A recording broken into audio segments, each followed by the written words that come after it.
Hey everybody, how's it going? We are here at the Arizona Psychedelic Society, and our monthly talk series at this point. We've got Andrew McCarthy who's going to talk for us. First, a couple things. Who has seen the Avatar movie? Anyone? Yeah, the new one. Yeah, the new one. There's some cool stuff in that movie, and if you haven't seen it, I don't want to spoil it. But let's just say there's some hoppe going on in that movie. Which is pretty cool to watch. Giant blue people doing hoppe. It's interesting. I saw this study though, and I wanted to share it with the group here. Okay, it's about luck.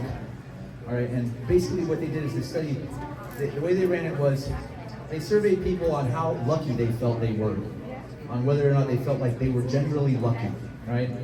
And so then they gave them this thing to read and told them to count how many images were on this paper, or whatever it was like a newspaper type thing. But on like the second page, it said there's 42 images. You don't have to read any further, right? The people who scored themselves as being lucky saw that quick reading, turned the thing, said there's 42. All the other people who scored themselves as unlucky didn't see that, and they just kept on counting through the whole paper, and it took them much longer to finish the project. The lesson is, if you feel lucky, you will make your own luck. You will find the things that you think are lucky and manifest it yourself. So I think that's a very important message. Andrea, when's the river thing? We can do it at the end. Okay, we'll do it at the end. That's fine. All right, everybody. Here's Andrew McCarthy. He's going to talk to you about really cool stuff. Stuff on my shirt and whatnot.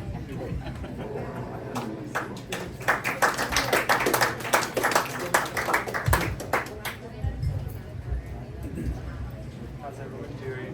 Can you hear me? No. No. Hear me? I have to hold it. All right. How's everyone doing? Great. Well, my name's Andrew McCarthy. I'm not one big into labels, but my top three, I would say, I am a channel, I am a bufo practitioner. Andrew. Oh. You need to get it. Just hold it right by your mouth. Okay. Sorry. Is it on? It's on? Yeah, there you go. There you go. All right. So as I was saying, I'm a channel, so I can connect to intuitive guidance. It really helps itself in ceremony, and also the integration process afterwards. I'm also a bufo facilitator, and I am, in the most simplistic form, a rememberer. And I feel like my job is to help people remember themselves more authentically and fully. So we are here to talk about bufo, but there are two major themes that I have felt coming up lately that I think would help people if their path includes psychedelics or not. So lately I've been feeling a sense that people are attaching the healing journey with the expansion and ascension journey. And I think a lot of times we feel if we're not healing all the time, we're not doing our jobs effectively or right. And I would encourage you to imagine a spiral staircase up to the clouds. Closer? Yeah, Okay. put it right on your girl. Okay. Don't worry. All right, so for a moment, close your eyes and imagine a spiral staircase up to the clouds. This is going to represent the healing journey. So in the moments that we choose to step, this is our masculine presence.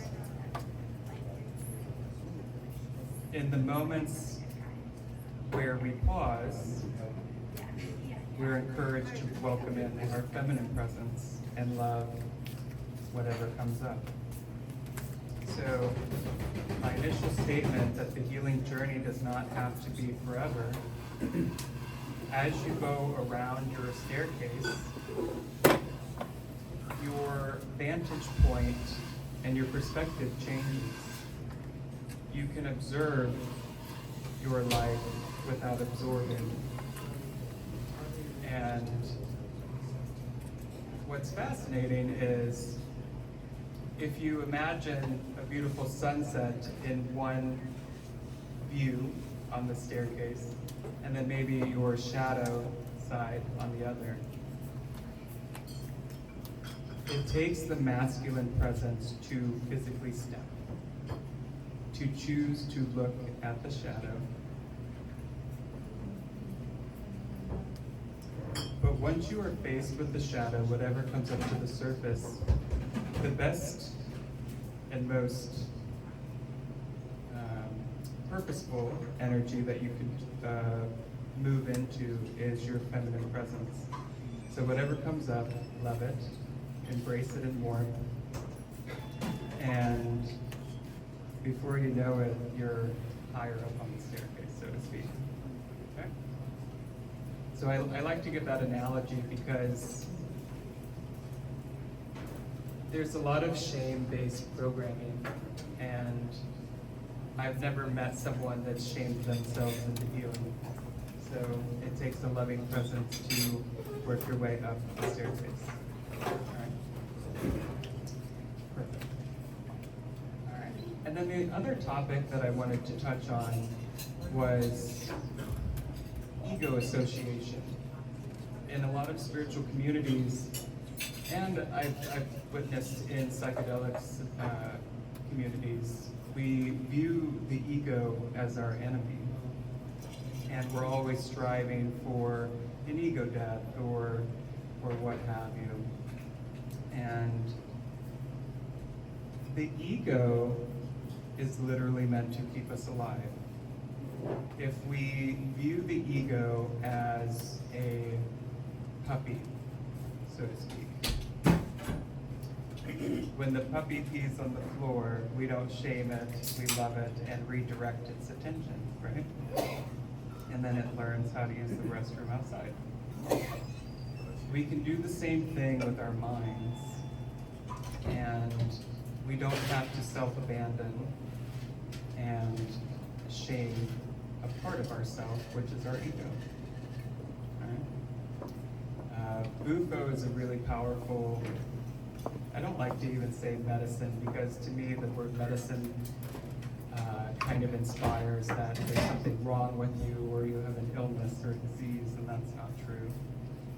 So I like to call Bufo a remembrance aid. I'll be a dad joke for a second. Like I laughed to myself. I wanted to create a new name for Bufo and call it Rememberade, like Gatorade. No, I got a couple laughs. Good.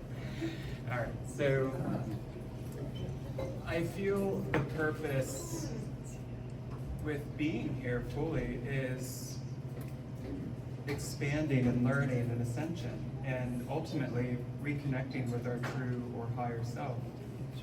As I speak tonight, I choose to use true self instead of higher self, because to me, higher self inspires more separation. And from my experience, the true self is always with us.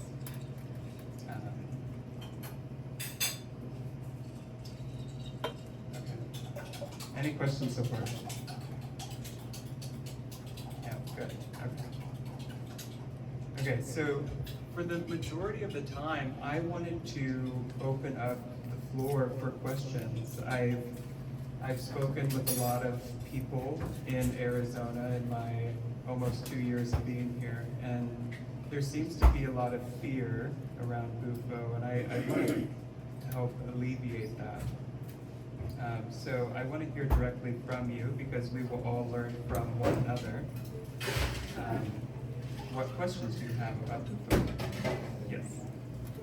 I want to hear the difference between healing and expansion. Okay. So the difference between healing and expansion. Healing is loving our shadows, integrating the shadows, bringing those wounded fractals from abuse, trauma, whatever, separation. and bringing them back into your center and learning the lessons of them. The expansion journey is, I look at it as evolution. Something that I've said a month ago sometimes won't resonate with me in my current vantage point. So we're always evolving, always growing. And I just would encourage people to know that we are always on a journey of expansion. But there comes a point in the healing process where it becomes really important to pivot into who you are becoming instead of focusing on who you've been. And it allows you to be more present. When you can be present and in the moment, it is such a gift to not worry about what's coming or has been. Does that answer? No? How do you know you're being present or in the moment? You're just allowing whatever comes up to come up. Just allowing? But I mean, what would be like an indicator to each of us to know that I'm present right now? Well, first and foremost, I think that the best tool that we have at our disposal is our breath, like connecting with our breath in every moment. Every time we inhale, we can set an intention of what we want to take in. And then with our exhale, it's a moment of surrender.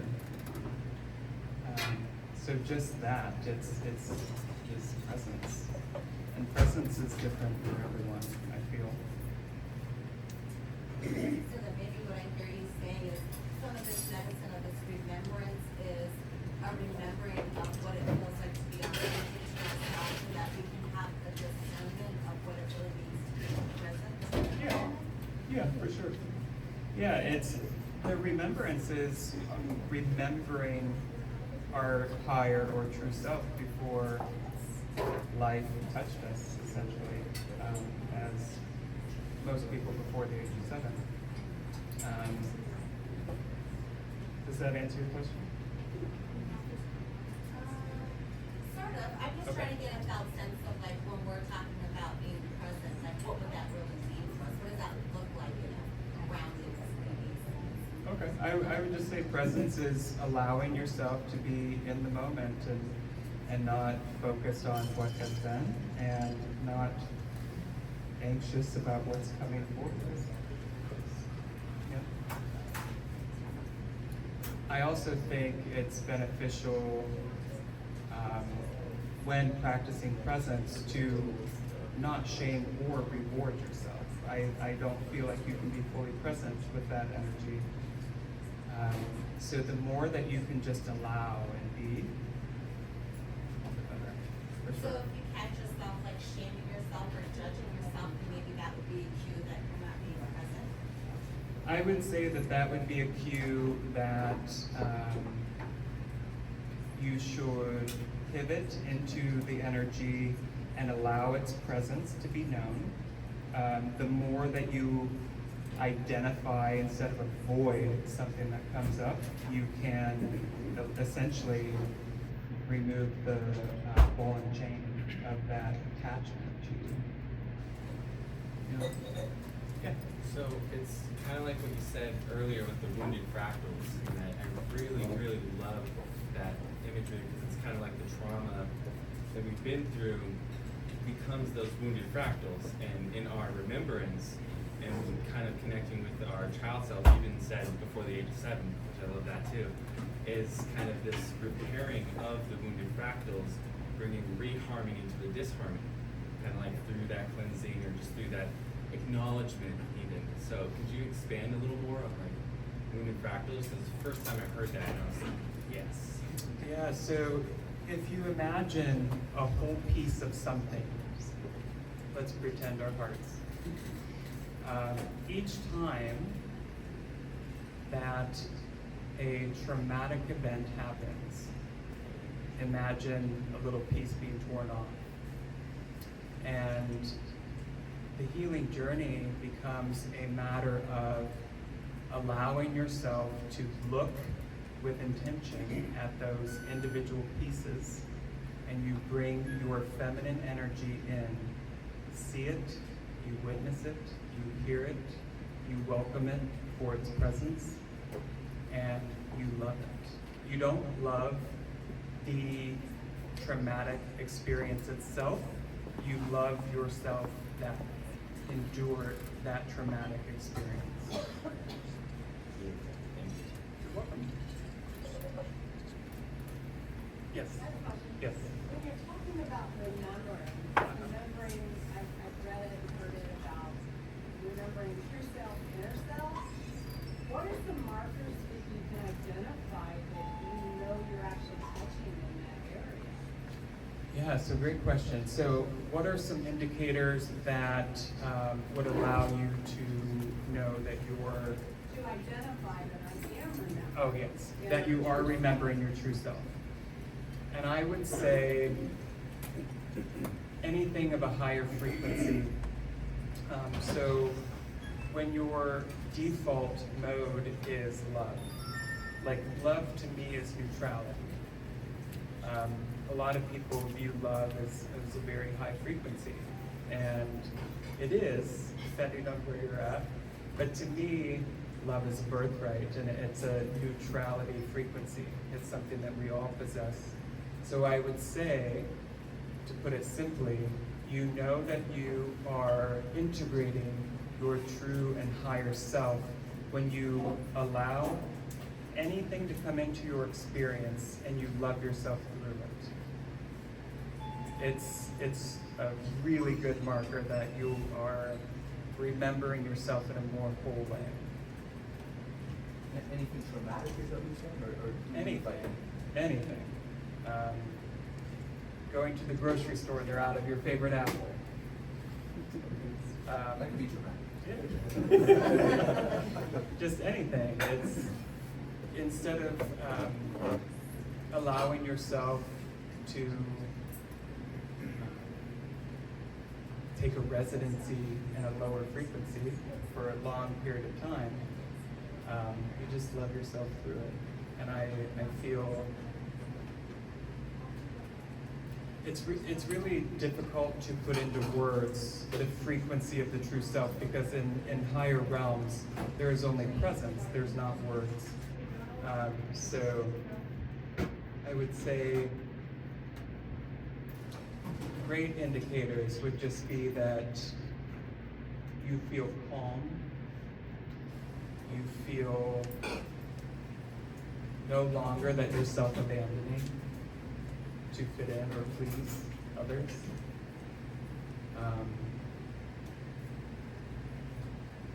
And you love yourself through every moment. When things reappear to kind of test you, you love yourself through it. When you succeed at something, you love yourself through it. There is no right or wrong. And I would say something to really keep in your mind is the ascension journey is different for everyone. And you can take pieces of information and inspire your own journey, but that map is going to be different for everyone. Does that answer your question? Is something like that to be done alone in your own growing isolation, or does it have to be integrated with a community? Yeah, so this is really important. Both are true. I find that the more that we can accept two truths at once, one truth in one hand and one truth in the other, that's more enlightenment. So we are equal parts shadow and light. We are equal parts masculine and feminine. I find that there's great purpose in isolation. It helps cement our foundations in who we are in our authentic self. So in the moments that we are out in community, we don't lose ourselves or betray ourselves or abandon ourselves to fit in and be liked by a crowd. We don't lose ourselves. So both things are true. You're welcome. Yes. Do you talk about ego release. Ego release. In Bufo? Yeah. All right, any questions about topics that I just talked about? Or we good? No, I want to go to Bufo for sure. I'd really like you to describe what it is for you when you take it, how that whole process goes. I've never gone the full way, right? But I understand it enough, and I've had people tell me what it's like enough that I believe I've been in that same state, in that same place, other ways. But Okay. I'm curious to hear from you what that journey feels like Okay. for you as an So I'll put a disclaimer out. You will never have the same journey with Bufo twice, and you will never have the same journey as someone else. So this is purely just gathering information of what is a potential reality. Okay? We're good with that? Okay. All right, so for me, when I intake the medicine or rememberate, the tone that I get in the beginning, I would say first 5 minutes,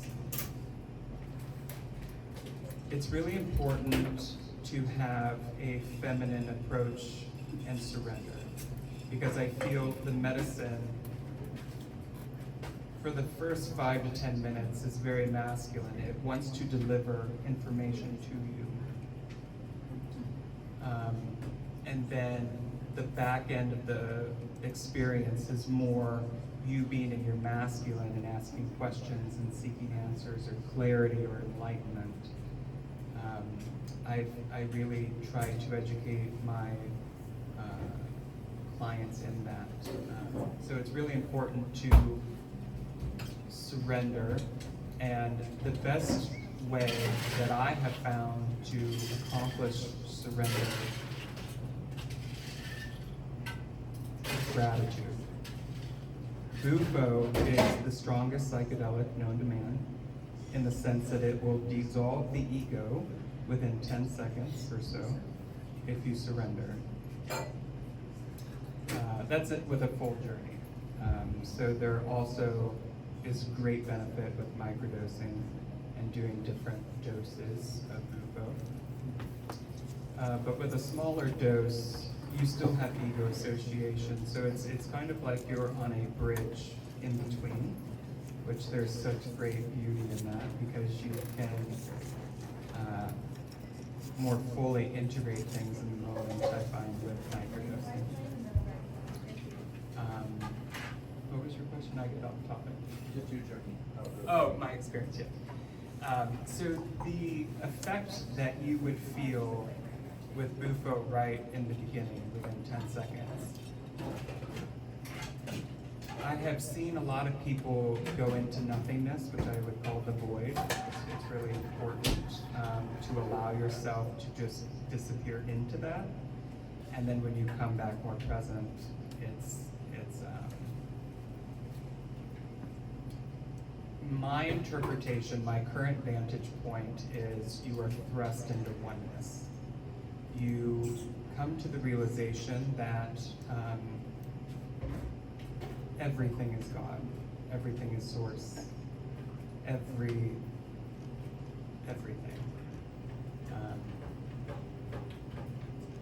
It's really hard to articulate that feeling, because source, when I sit with source in meditation,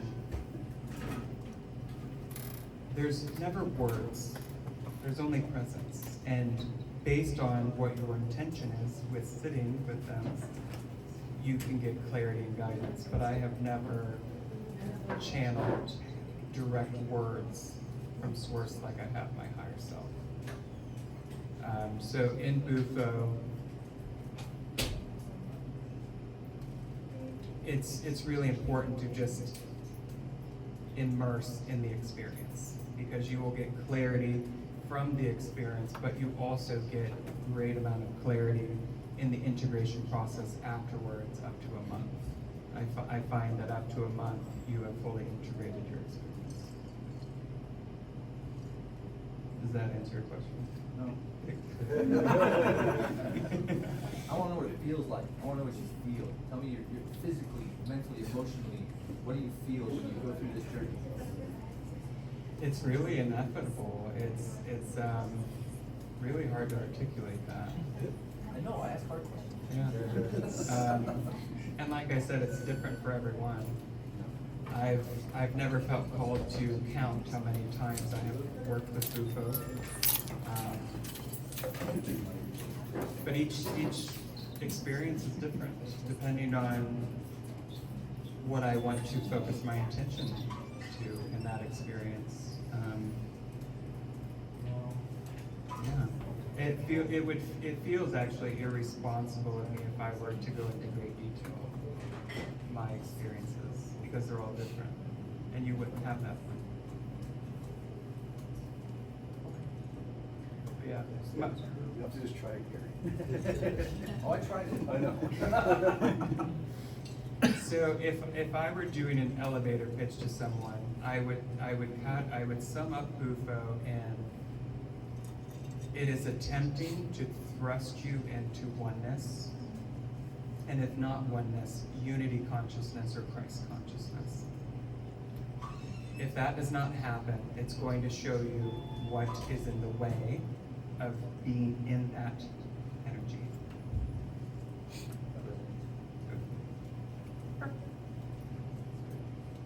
What was your experience?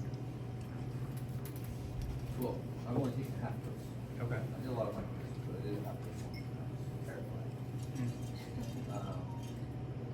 It was really interesting at first.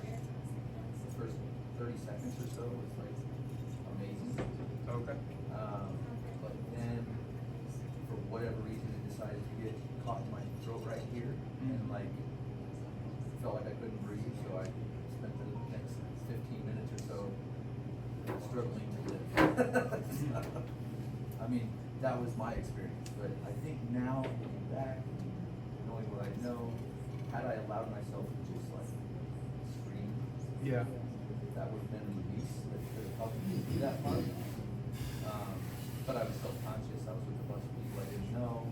You know, there's a bunch of setting things that we disobey all the time. And I think I learned from that. Yeah, as you were speaking, I heard throat chakra clearing. It's really beautiful in that space because anything that comes up is purposeful. The more that, especially in that space, that we can live in a non-duality space where there is no good or bad, there is only purposeful, the more successful you will be in your journey. So the best way to experience that is if you could combine the frequency of gratitude and serenitude maybe, and just focus in on that frequency and have faith that you're protected and safe, you're golden. But it's really important to go into the experience calm, because your frequency will just be magnified, yes, thank you. So yeah, the more peaceful you are going into it, the better. And that's why I often recommend people begin with a small dose or microdose, because it's essentially like testing out the water before you jump into the deep end in a pool. Microdose is awesome. Yeah. Now you do? I always have.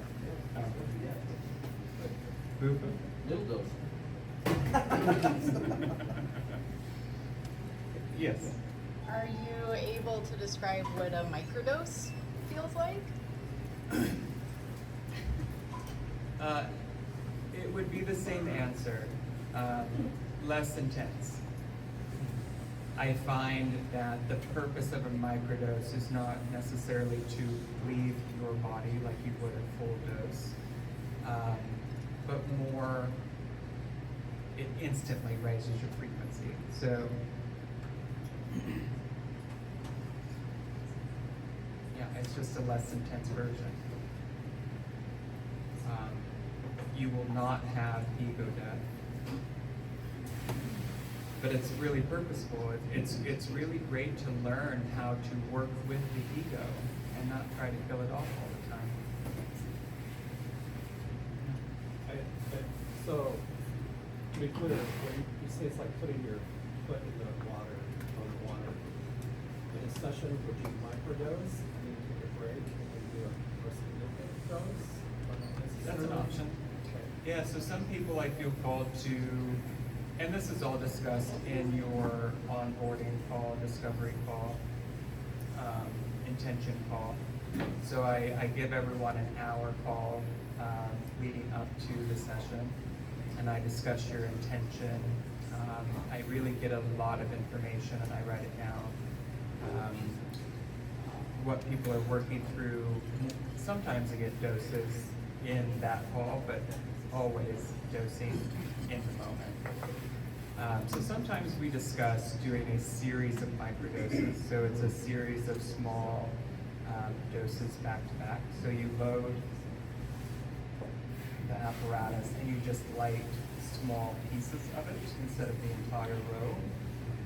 And it's different for everyone. You can have your 15-20 minute experience, and then we can chat and integrate what you saw, and then go back in with another small dose. Some people feel called to do a small dose to kind of ease the mind before going into a large journey. Some people will just do a full dose. Me personally, I don't believe in absolutism, so I don't want to come across in that way, because like every situation there are nuances. But what I would like to see, especially people that have not worked with me before, almost requiring a small dose to kind of feel into it and let them feel into this, because every practitioner is different and the energy of every ceremony is different. So that's just something I would discuss on a case-by-case basis. And then kind of a follow-up to Gary and then this discussion. So if you have a client and you observe that they're having this, from their perspective, distress, or you observe, what is your role, or what do you facilitate as the person that is with them, serving the medicine? I don't understand your question. Well, if he's choking, Oh, and you yeah. see him, Yeah. what would you do when you observe that as the person who's anything, or? Do you want me to speak on his situation specifically? Just something, just Okay. an unusual response, or? Well, let's do it. Let me quiet my mind for a second.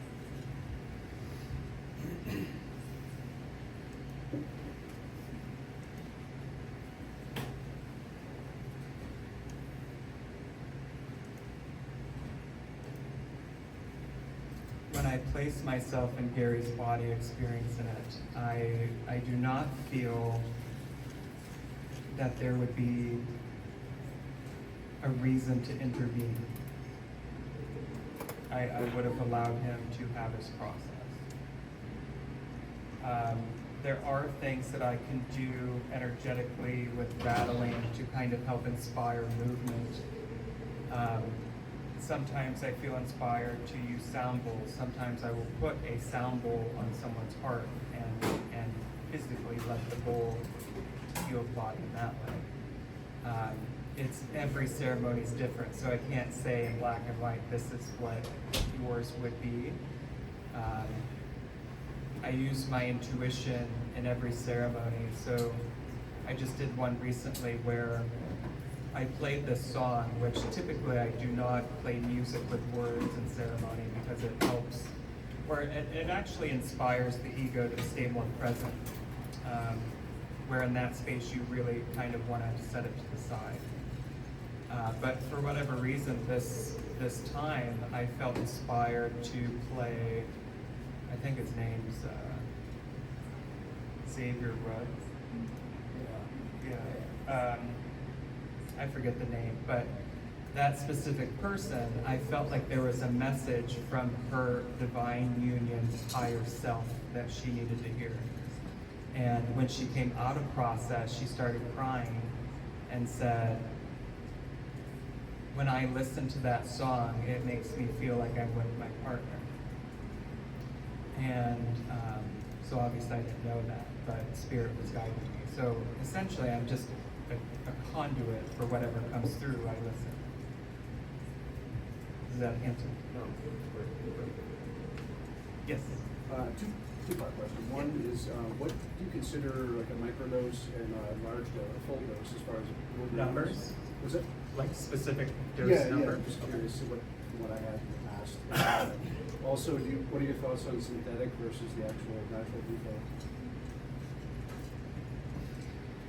I would always go natural, for sure. A lot of people feel like Bufo is only 5-MeO-DMT. There are other benefits included in the substance that the Bufo alvarez secretes. So it's more than just that compound. Dosage. So a microdose to me, here again, it varies with everyone. So like a microdose for someone that's experienced might require more. Someone that's not worked with it before could use a very small dose, like maybe 5 or 10 milligrams would be a beautiful experience. But I would say as a baseline, for a female,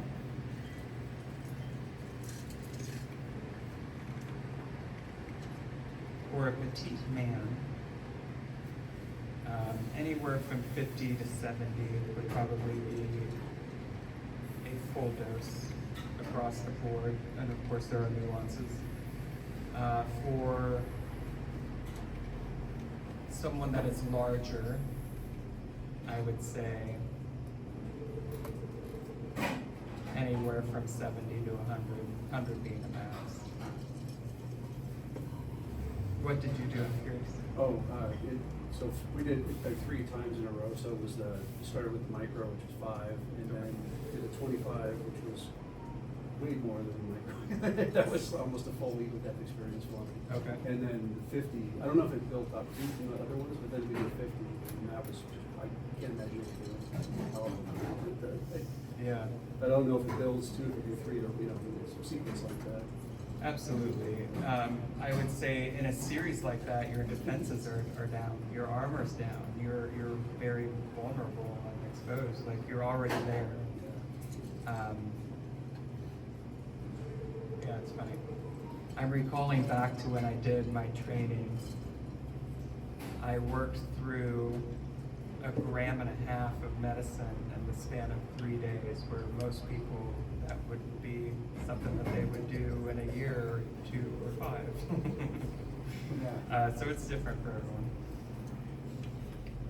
Yes. How would you compare the experience of Bufo with DMT or ayahuasca? And also, since you mentioned training, what is your background, your training? Okay. So first question, how would I compare Bufo to ayahuasca? They're nothing alike. So Bufo is the strongest psychedelic known to man in the sense that it will dissolve the ego within 10 to 20 seconds. But it's over very quickly in comparison to Aya. So Bufo is more of the frequency of enlightenment or oneness. You are thrust into that high frequency. 20, 40 minutes. There can be purging. I've never witnessed physical purging in the sense of vomiting or diarrhea or anything like that. There is vocal release and crying.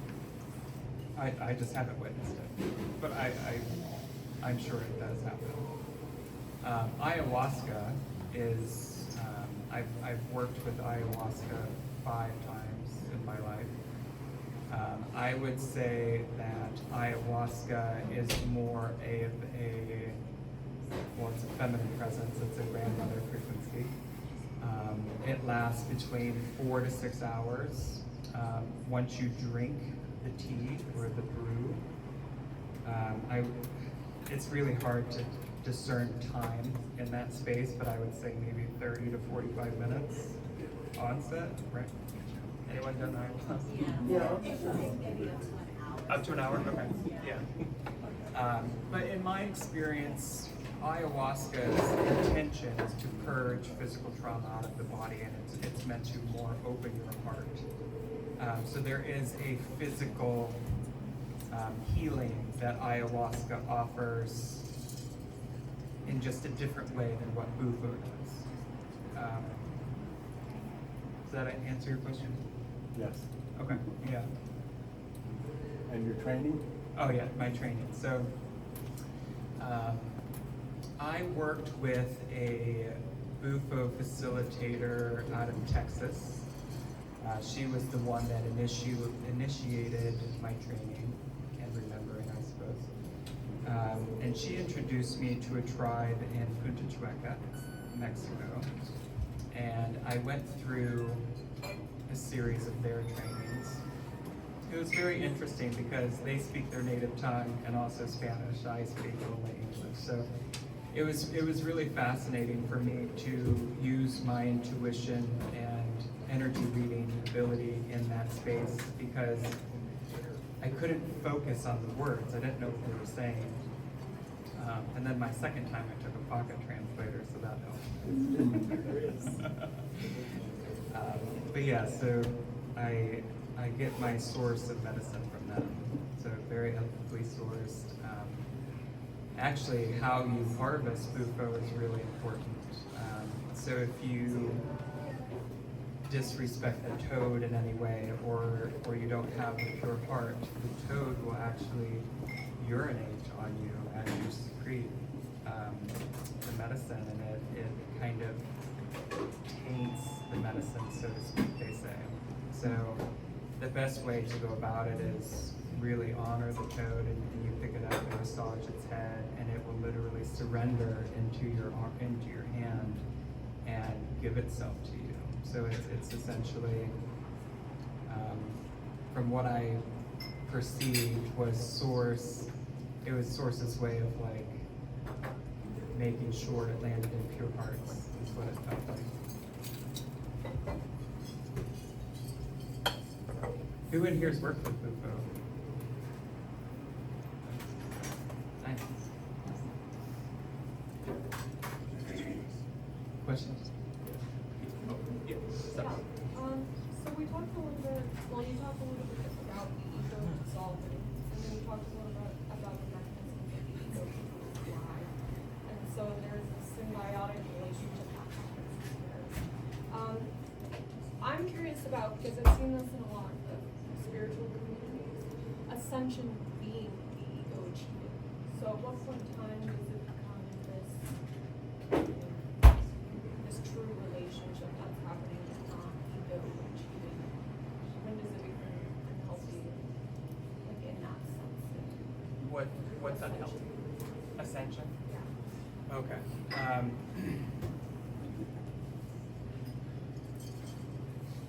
I mean, would you not say that this ascension that we're talking about can be ego achieving for some people? Okay, yeah. So I think this is maybe what you're touching on. If I'm incorrect, we can revisit.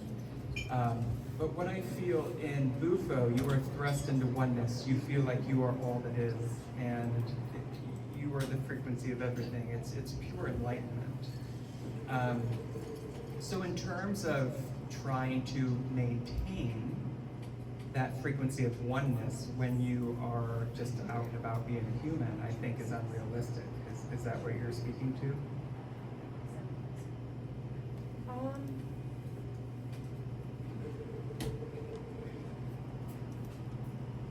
Not really. Okay. I just feel like the whole idea of ascending can also be the ego achievement. So at what point in time does it become that? Kind of spiritual virtue. Yeah. Yeah. Yeah. like- Yeah. I see what you're saying. I would say that there are multiple Yeah. definitions of ascension. How do you define ascension? Okay.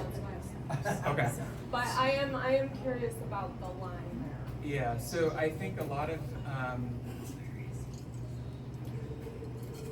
I feel this is a big trap potentially in the spiritual community of always wanting to have an ego death and live in your light body or as your higher self, whatever you want to call that frequency. But true ascension is remembering your true self and bringing it down into your body and merging those two.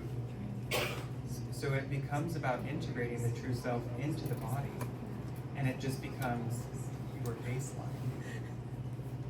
So at a certain point, it's not a matter of ego death and ascension. It's just a part of you.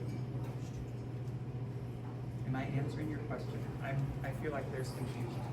And you don't have to tell everybody about it all the time. Yeah. I think maybe what she might be trying to suggest or talk about, and it's something that I think is a real big thing for me as a practitioner for myself, is using the medicine spiritual bypass.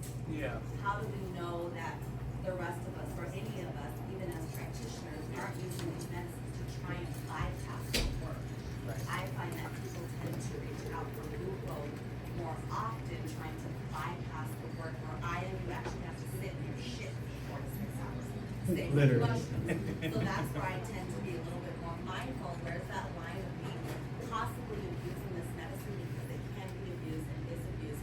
And I do find that a lot of Bupo practitioners themselves can be really ego-driven too when it comes to this medicine. And I've seen it here in the Phoenix area as well with other practitioners. Oh, So I kind of like where she was going with that question. Yeah, okay. Yeah, so it's really interesting, and I can speak to my own journey with this.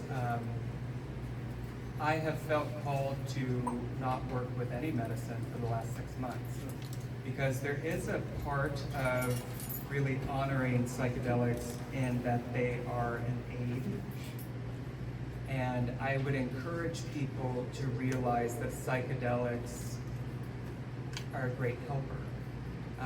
Do not confuse the sun with someone pointing at the sun. You are the sun in that story. So psychedelics are truly just trying to get you to remember yourself in that way. I feel like there is a point where you can't unknow something. So once you discover that aspect of yourself, it becomes a matter of allowing yourself to work through the earthly stuff that we go through.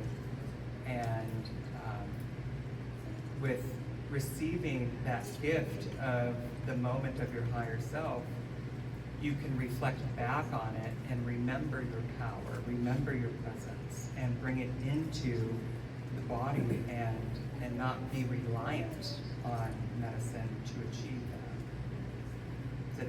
Does that fully? Okay, good.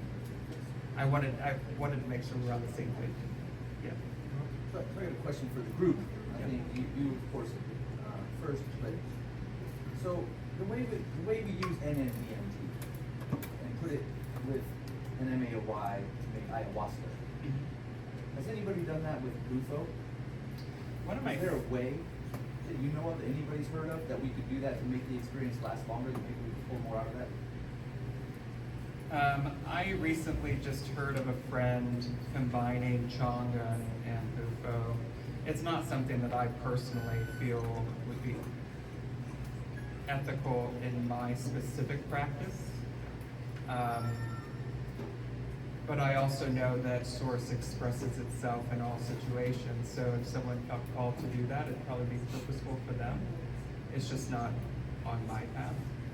I'm just curious, like you said, with ayahuasca, it gives you an opportunity. Yeah. And it's crazy. You come back and go, what the fuck? You don't have anything to really say other than that. Whereas I can see more of a chance to kind of figure things out a bit. So I'm curious if there's a way, it only makes sense.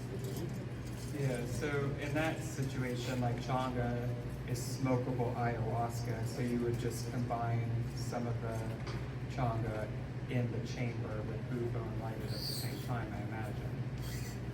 It's just- Changa is N and DMT with MAOIs. You have to mix them together in the right ratio. I've used it, it's interesting. It's not much longer though. It's not like ayahuasca, it's more like just straight Yeah. DMT. Oh, yeah. But it's easier to smoke, for sure. Yeah. than regular. But I don't know, I'm just I mean, throwing it out. there are studies with like IV infusions, so you're gonna get a much longer. Sure with N and DMT. Yeah, But it's not with much- bufo, I don't. No, you're Yeah. gonna get a much longer stretch.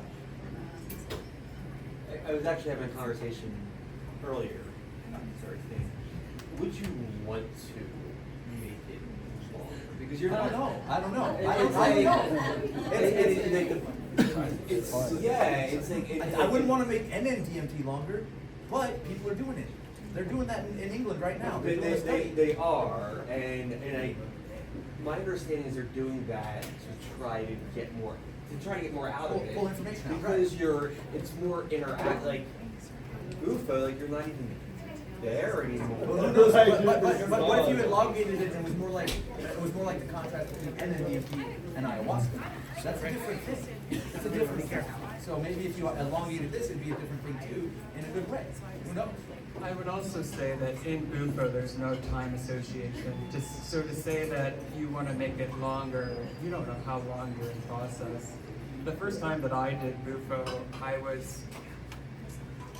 a memory was unlocked of my birth and my origins, and it felt much longer. I literally came back thinking that everyone was going to be gone because I just felt like I've been in here for days, and it was like 30 minutes.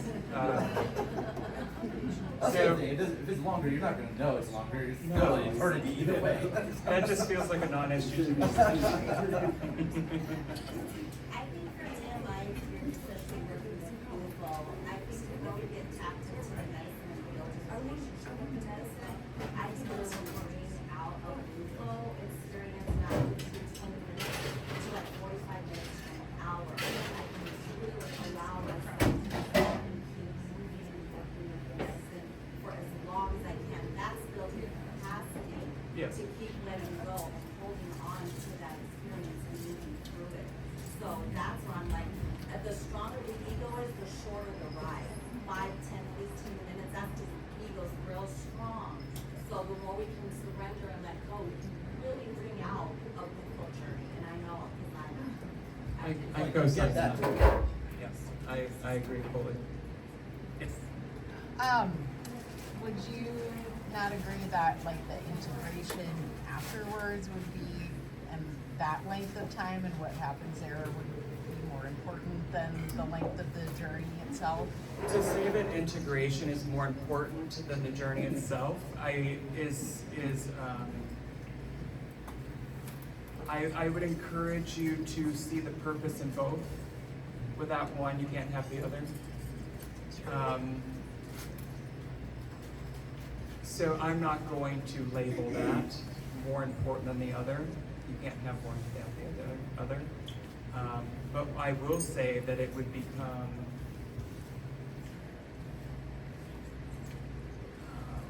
what's the right word? It wouldn't be purposeful to not integrate after. There's a lot of people that think the bufo experience is all that is, and they don't integrate after, and they just keep chasing these bufo experiences of enlightenment. I would caution against that fully. That's the spiritual bypassing, right? Yes. That's 100%. You are becoming dependent on something to shine your light instead of you shining your light. Yes. Questions? Yeah. Oh, sorry, I Yes. This is kind of a curious question of curiosity. This isn't like, do you take any of the medicine when you're serving somebody? Like, are you kind of like, Me personally? Yeah, because I know sometimes some practitioners will take a little bit to kind of get on that wavelength. I'm just wondering if you I wouldn't say one is right or one is wrong. I personally don't anymore.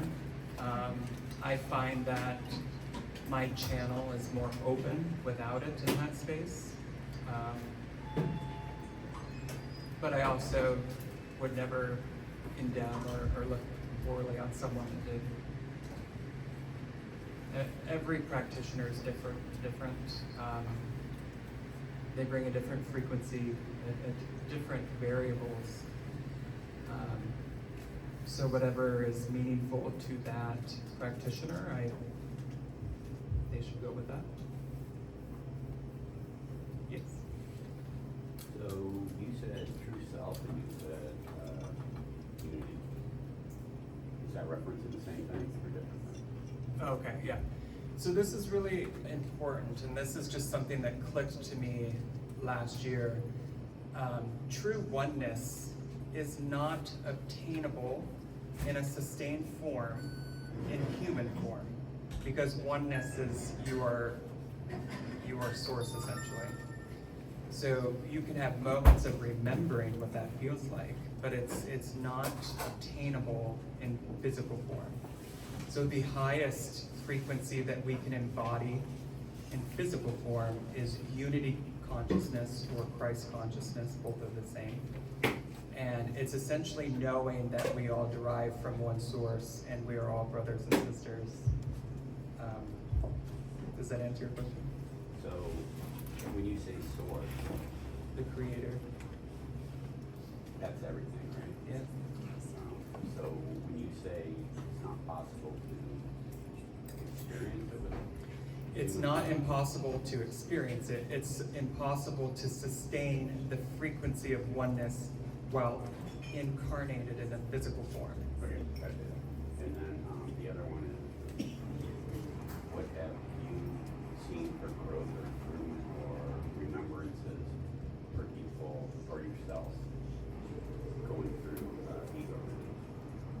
Say that again. What do you bring back? What are your experiences? What do you bring back? What have you seen other people bring back? Because you're saying it's a remembrance. If I'm going someplace, I'm coming back and I have a remembrance that somehow impacted me. Yeah, so I would say in that space, it's more of a frequency based. So you are thrust into that frequency of who you are as your true self or higher self. You are in the presence of it. In that form, there is no form. So a lot of people will say that they don't have a lot of visions while in Bufo, and it's because it's more presence-based. Does that make sense? So, but I would also say that there's a lot more, it depends on what your natural gifts are. Are you more clairvoyant? I am, so I see a lot of visions in Bufo. But I've also heard a lot of people say they have none. So there again, every experience is different. So, Answer. so you have the healing and you have the expansion, right? Yeah. The healing, I'm learning something about me. I'm learning, I'm learning or remembering something that I need to remember in order to get past something. Yeah, so the best way that I could articulate this is you remember yourself in a true form, and then the integration process becomes releasing what isn't that. So you allow whatever lower density comes up and is present, and then you remember that higher aspect of yourself and you bring that into it. And then it becomes a matter of loving the experience for its lesson. If you all feel inspired, I was called to make a video on some of the circumstances of my awakening, and I have that on YouTube. Yeah, it's really important to utilize these medicines or remembrance aids and experience yourself in that authentic vibration and frequency. And then when you are your human self and experiencing the density, bring that remembrance from that experience into your current couple for you. So when you're gonna guide someone through, what's the prep? Like, is there a certain amount of time? Is there a diet? Is there a, how long is the prep? What do you do, like, for that? Yeah, so it's different for everyone. I find that it's really important to not take anything that will impact your serotonin levels, like SSRIs or antidepressants. Ideally, I'd like to see a month. Is it different for you? See at least 2 to 4 weeks. It just Yeah. depends on the dosage of that medicine. Yeah, how it's- high it is and what medicine it is. You can't just come right off of Right. certain SSRIs. So Yeah. yeah. It's different for everyone, and also the length of time that the person has been taking it does play a part. There was someone that was taking such a small dose, I forget the ones that she was using, but the guidance that I heard was wait a couple weeks and taper off 1 day on, 1 day off, and then no pill for 3 days before, and we just did a micro. So that felt safe to me in that scenario. But the purpose is you just want to have a pure experience. You don't want anything to impact the journey or the experience for you. Do you do like a dieta or anything like that? A what? Dieta before? Oh, diet. Or? Yeah, so it's different for everyone. I would say depending on where you're at in your journey. But I would say across the board, the more that you can eat whole living food like plants, vegetables, leading up to it. You can eat meat if you do, but I would say 3 days before would be really beneficial to not feel weighted down when you are experiencing bupo. But I'm sure that there are different trains of thoughts. I've experienced bupo without altering my diet, and then as time progressed, I've just naturally evolved into a vegan, so I don't necessarily have to focus on that for myself. But giving guidance to others, I would say the more that you can not consume dense food leading up to it, the better. The less distance you will have to travel. Yes. Can you describe your integration process after the working with a client in general? I know it's vary from individual to individual. Yeah, so my process with Bufo, I give everyone an hour integration or intention call leading up to the experience, and then the experience itself, and then depending on the person, I will give an hour integration call afterwards, either a week out or a month out, depending on how self-motivated they are, or if everyone's different, everyone needs held in a different way outside of this medicine. So I really just go with what I intuitively feel called to, but everyone receives an integration call afterwards, included in the package, so to speak. Yes. So I've heard about people taking full doses of Bufo and getting really messed up afterwards, psychologically for a long time. Does that ever happen with the microdoses?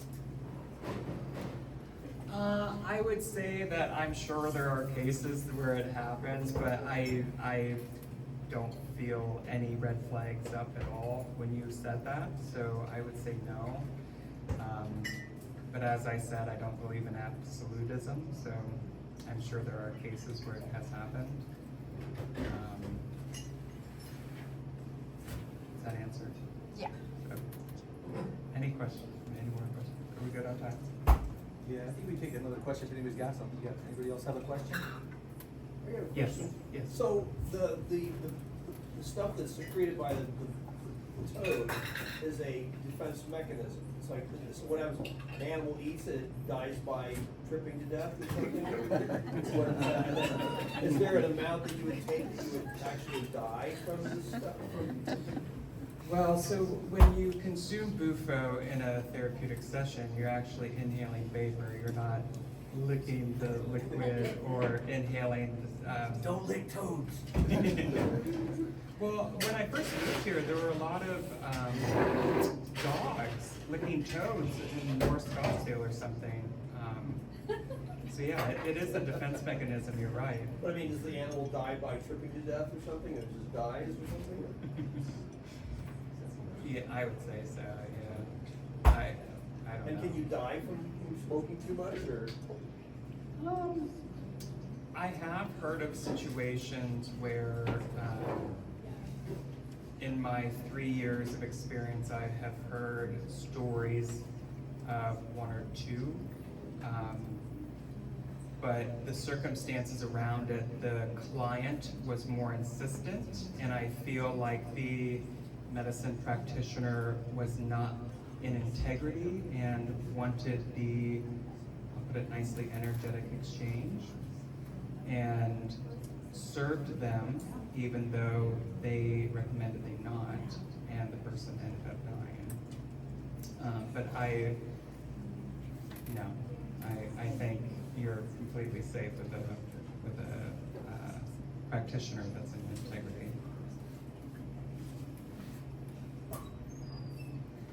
Anything else? Anyone else? So how do you know the practitioner is in integrity? It's an interesting question because I think a lot of our programming leading up to this point, it's like how many plaques can you get that justify or prove that you know what you know? I would say the best advice that I could give anyone is it is a inner resonance. It's something that you will feel safe with that person because you are in one of the most vulnerable states that you will ever experience with them. So if you have any internal ping that you feel unsafe with that person, then follow your discernment with that. But also welcome in your discernment if it's just nerves doing the medicine the first time, because it is a nerve-wracking experience the first time. You don't know, like, am I gonna come back or am I gonna be the same person? Like, there's so many questions in your mind. But in terms of how to know if the practitioner is in integrity, it's something that you would feel internally. Because we're all, like, it's like saying what is the best car? It depends on the person.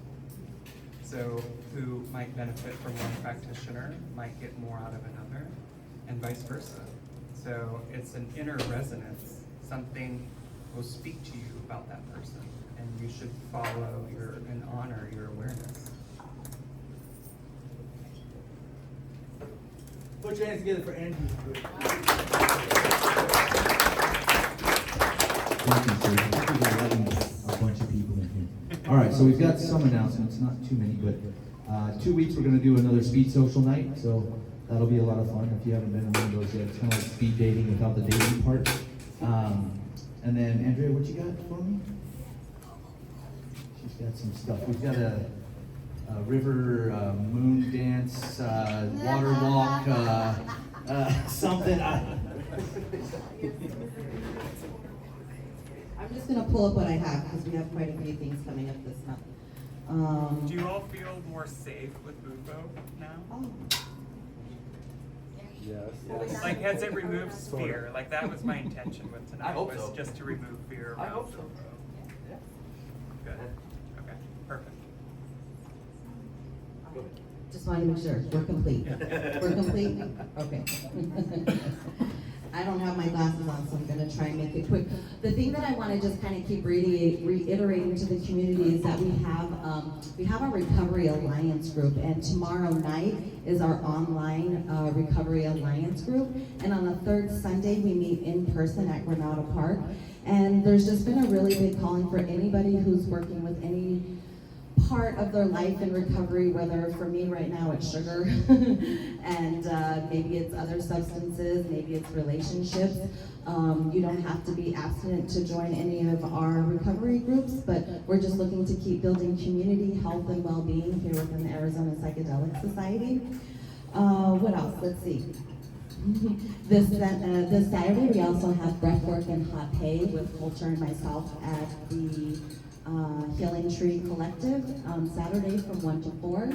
Next Wednesday, we have Talking Circle, and this Talking Circle is actually going to be an introduction to the medicine wheel. So if you're interested in learning more about the medicine wheel from a Navajo Dene perspective, I'll be offering that next Wednesday.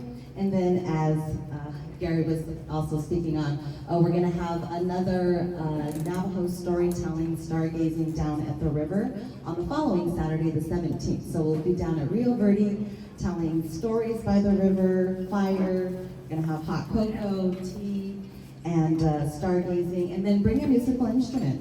If you have a guitar or a flute or your voice that you'd like to share with us that evening, we'd love to see you and have you. So those are really just the ongoing announcements that I have. And Gary's gonna wrangle a wild stallion and ride it across the river at midnight, so be there, because you don't wanna miss that. He's got a cast from the last time he tried it. He's gonna get it done.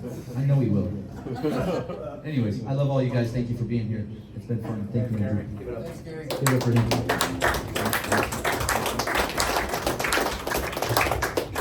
And he's gonna hang out and talk to you too. Yeah, thank you for choosing yourself. Like, that's the most important thing. Always choose yourself. And I love working with people that choose themselves from what they've been working. So thank you for being here. Andrew, how does one contact you if they wanted to? I can give you my number, or I have Instagram. People